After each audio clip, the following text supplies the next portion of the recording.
حجامہ ایک ایسا طریقہ علاج ہے جس سے باڈی سے، جسم سے گندا اور نقصان دہ خون نکال دیا جاتا ہے، اور پھر نتیجہ کیا نکلتا ہے کہ انسان بہت سی بیماریوں سے محفوظ ہو جاتا ہے، سیو ہو جاتا ہے۔ سینکڑوں سال پہلے سے بیماریوں سے چھٹکارا پانے کے لیے جدید طبی وسائل اور سہولتیں میسر نہیں تھیں، تو ان روایتی طریقوں سے بیماریوں سے نجات حاصل کی جاتی تھی۔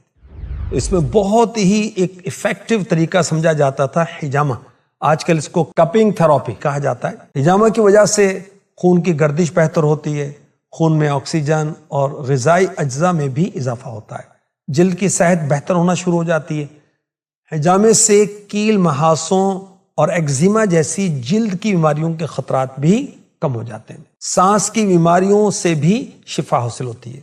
کپنگ تھراپی یعنی حجامہ پچنا، اس سے سینے اور پھیپھڑوں کے تناؤ میں، کھچاؤ میں کمی آتی ہے، پھیپھڑوں کی کام کرنے کی صلاحیت میں اضافہ ہوتا ہے، اور اس سے کیا فائدہ ہوتا ہے کہ بلغم کو جسم سے خارج کرنے میں مدد ملتی ہے۔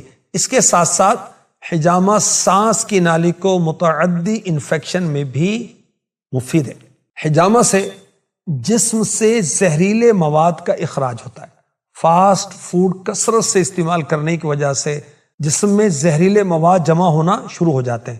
حجامہ لگوانے سے زہریلے مادے کو خارج کرنے میں مدد ملتی ہے۔ دائمی تھکاوٹ سے بچنے کے لیے حجامہ ایک بہترین آپشن ثابت ہو سکتا ہے۔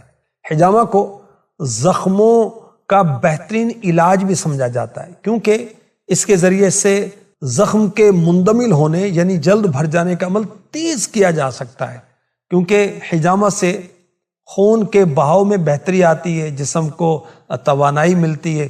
حجامہ کی مدد سے پٹھوں کے درد میں بھی کمی آتی ہے اور جسم کو سکون ملتا ہے۔ حجامہ کی مدد سے موٹاپے سے بھی چھٹکارا پایا جا سکتا ہے۔ ہاضمے کے نظام میں بھی بہتری آتی ہے۔